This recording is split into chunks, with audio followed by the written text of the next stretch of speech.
pretty sure is day 55 of the 100 Days of Making Comics Challenge. For those of you who are new to the series, my name's Chris. I'm an illustrator from Melbourne, and the 100 Day Challenge is where I spend 30 minutes every day for 100 days straight working on my own personal comic. The original challenge was founded by Kevin Cross, who's an awesome bloke and you should check out. Has been donned by hundreds of other people all over YouTube, so it's worth checking out. A lot of people on board. So it is Tuesday morning, it's 7 AM, although it looks like it's far earlier. There's a few clouds in the sky, but I'm definitely noticing with the season starting to change that daylight savings is definitely on the horizon sometime soon. Because yeah, it's getting pretty dark in the mornings, which I love. I love winter, I love autumn, I love the colder seasons. That's my favorite time of year. I've never been a big fan of summer, and especially spring, because I deal with hay fever, so spring is a nightmare for me. So autumn and winter, very glad that they are here. Hoping we get a really cold one this year. So far it's actually been pretty good. But yeah, enough about the weather, enough of the idle chit chat. Here to talk about what you're all here to watch about, is comics, making comics. Not Kill the Hero, Monkey Junk. I was working on Monkey Junk last night. I didn't actually get any drawing done or any inking or anything, unfortunately, as much as I would have liked to. But today being Tuesday means that I had to have page 4 ready to go up on Patreon for all my patrons, of which I had scanned but hadn't touched up or anything like that. So usually what I do, or what I had been doing, was just jumping onto the laptop and just plugging in my old Wacom Intros tablet and working with that.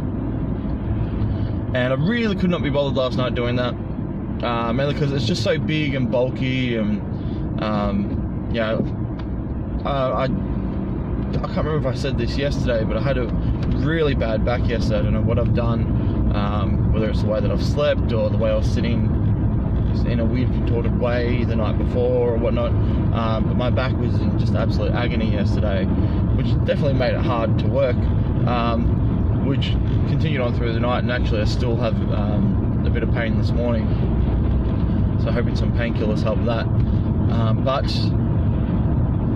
Yeah, the last thing I want to do is to be sitting in an office chair, leaning over, you know, a laptop and whatnot. So I hopped on the couch where I can sort of sit back and relax a little bit, and it dawned on me that I have the iPad. So what I did was I took the scanned page, I fixed it up in Illustrator, just fixed up the levels and set the threshold to get those pure blacks, and then I used the airdrop function on the Mac, which essentially I think is just like Bluetooth. I'm pretty sure it's just Bluetooth, it's just a fancy word for Bluetooth, over to the iPad, and then I did all the grays in there, and then I just sent it straight back to the Mac and did the lettering, and it was done. So I mean, it was still a long process, because I had to spend a bit of time figuring out where the grays were going, and any little gradients that I might have needed, etc, etc. But you know, I'm really happy with the end result, happy with how it came out. It definitely sped the process up a little bit. I think I'm pretty sure I actually said that right the first time. There you go.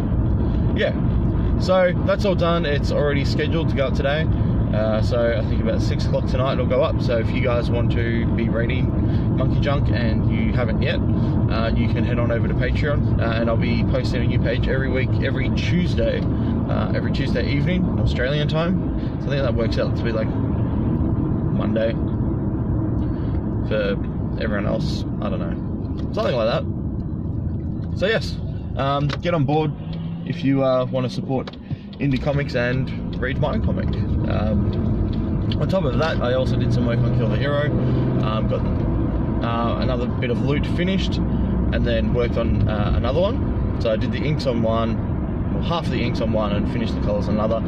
That finished one, I posted a little preview up on Instagram yesterday, but you can see the finished piece on Patreon as well. So all of that stuff that I've been working on the personal projects, all of that artwork you can see on Patreon. So if you're interested in, you know, looking at it, or you want to check out all the other work that I don't post anywhere else, that's where you can find it. Alright, so enough about that. I wanted to get back on the sort of topic videos, the discussions, and I've been sort of rattling my brain trying to think about what to talk about, and I had nothing yesterday. I had no idea what I was going to talk about. Plus I was just exhausted. I think just the weekend had caught up with me. But today I have a topic. I can't say that I'm an expert on the topic, but it's something that I've done before multiple times, and something worth talking about for those who ever struggle with it. But a friend of mine last night was, he was up on Facebook and put a status up saying that he was struggling, in short, just saying that he was struggling writing his comic. He's never written a comic before. He's having trouble getting into the zone, and how does he write it, etc, etc. It was interesting because there was a lot of people posting their advice and things like that, and I thought, well, I'm working on a comic, maybe I should put my 2 cents in. And even though Lee's writing the book, we're still working on doing it together. Plus I've also worked on multiple books, Nevermore, How to Make a Friend, The Legend of Rock. So I've got a few under my belt, not that they're bloody award winners or anything, but they're comics that I've done. Oh, that's a nice red light, a nice glow. So it is pretty dark, so I apologise for the shitty video quality. But yeah, I was talking to him, well, not discussion, but I commented on his post and thought, I can elaborate on these things in my video for you guys, for those of you who are starting out. And one of the first things I mentioned was MindMap, which is a mind map app for Google Drive. Now, if anyone who watches, say, Scott Circlin's videos, he's really into mind maps. I'm pretty sure Cameron Cross does them as well. But mind maps are a really great way to develop your stories and flesh things out and get a better visual idea of your story and your characters and the environment that they're in, etc. Now, for those of you who are unsure and have done a mind map and want to maybe consider it, a mind map can essentially start from one main focal point. You can do multiple if you want, but if you're just starting out, make it easy on yourself. Just do one main focal point, and that can be your main character, or that can be the city that they're in. 'Cause for some comics, the city or the world that they're in is just as much of a character as the characters themselves, because they have such a huge impact on the storyline. So you start from that point, and then, like a web, you start tangenting off. So you've got the city, and then you tangent off to, you've got 3 main characters, so then you'll have 3 tangents to those characters. And then you've got, so then you want to start talking about the traits of those characters. So you put on another tangent on that character, go traits, and then tangent off of that to all the different traits that they have. And then you go another one to clothing that they wear, personality, their likeness, what do they look like, where do they live, what's their job, etc, etc. And eventually, once you've done this for everything, you'll find that you'll very quickly start to add on to things, and you'll develop things as you're working on the mind map, things that you hadn't actually thought of. You go, oh, that would actually tie in well with this other character, and then you'll link those 2 together. So with a mind map, there's no hard and fast rule with how you do it. It's just a way for you to put everything down on paper in front of you, and then link everything together so you can see how everything correlates within the story. Where are the links, and why is that important? What are the little interesting facts about these characters that no one else knows, but is going to be important to the storyline later, or it's just important for character development. So, that's a nice little beginning point when you're trying to write your story, when you're trying to start off. I highly recommend it, definitely for Lee and I, when we were doing it for Monkey Junk about a month or so ago, because we'd already pretty much fleshed out Monkey Junk, and then we sat down together and we were like, oh, we want to reapproach a few things, and we've had a few ideas, and then we started the mind map. And from doing the mind map, we just went crazy with where everything sat. We wrote what we thought was important down, And it turns out two of those things that we thought were quite important really had no link or correlation to the story. And we said, well, hang on, well, why do we really need these guys here? I don't think they really have an integral part in this storyline anymore. And that was quite interesting, because in my head it made sense to have them to be extremely important, but looking in that light, I was like, well, actually, yeah, they're kind of just there for the sake of being there, because that's what I wanted. I thought they'd be really cool characters, but they weren't needed, so we scrapped them. And yeah, it was a very great, interesting process. So that's one thing that really helped me with writing. The other one that I want to talk about, and this is probably very, I suppose, unprofessional. Like, if you were working for comics, like, this probably wouldn't let it fly. But I've known multiple artists who do this, who work on their own comic books, and this is a process that they use when they're creating comics, and it works well for me, and it works well for them as well. And I've done some short comics where they've actually done this process, and then sent that on to me to do the finished artwork for it, and that was actually quite cool as well. I thought, it made it easy to understand what was in the writer/artist, and that's just simply when you're working on your story, you're developing things. It's just thumbnailing the story and writing it as you thumbnail it. That's it. Really simple.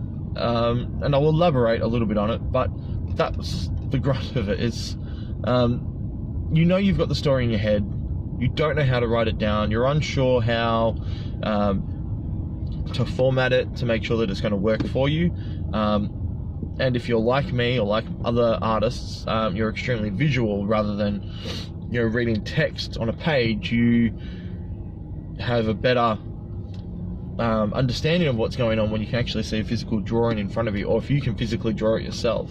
And that's what I did with How to Make a Friend.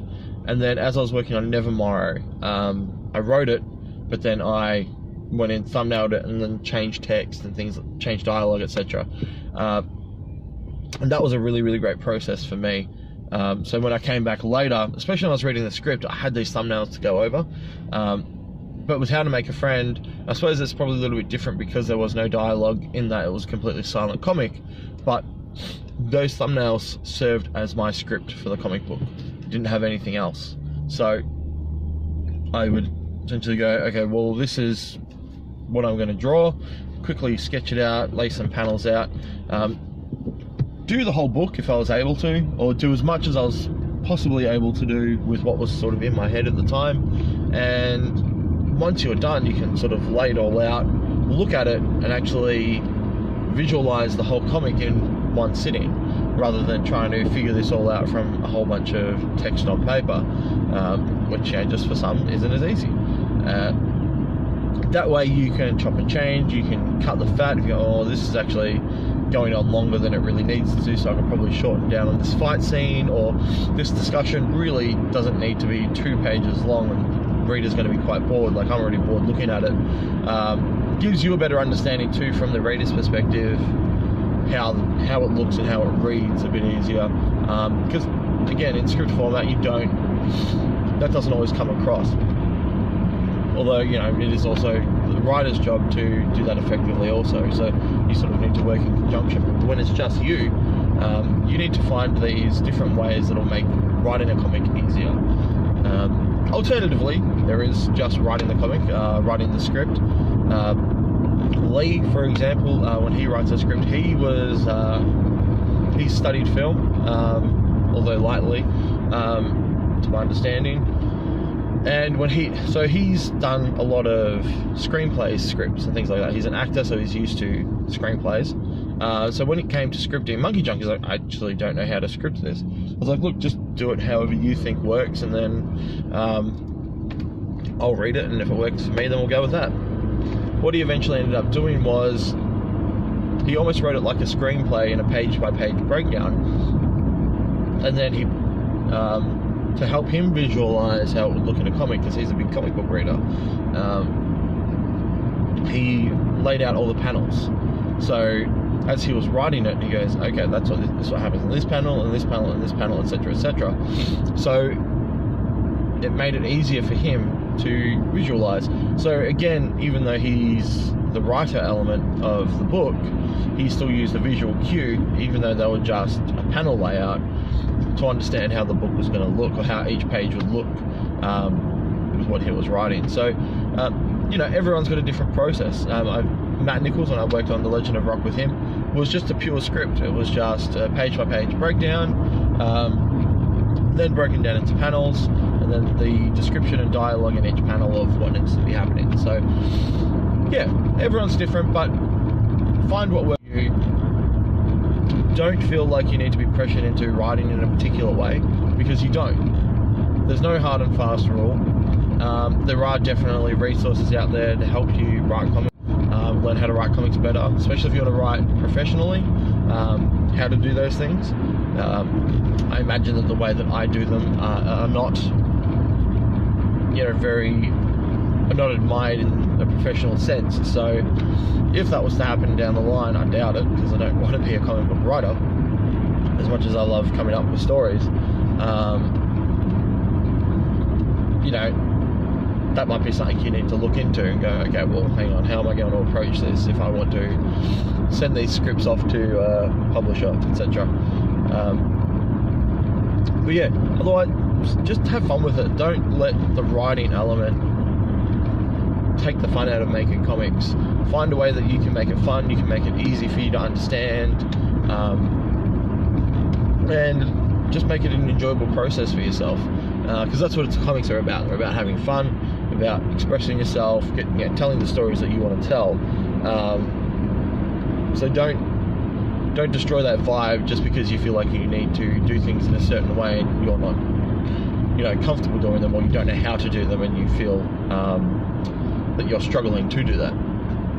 Alright, I think that's sort of where I'm going to leave it now. I hope my sort of rambling helped for those of you who are trying to write your comic or thinking about writing a comic and don't know where to start. I highly recommend doing that mind map first. That's such a great starting point to understand your comic a little bit more, understand your story and understand the world, help you build things up. I'm going to go. I'm going to head to work. I'm just about to get stuck in traffic, which is great. Not. So what would have been a nice early start to the day means I'm probably not going to get there till for another 10-15 minutes. So I'm going to go pop some music on and just chill out.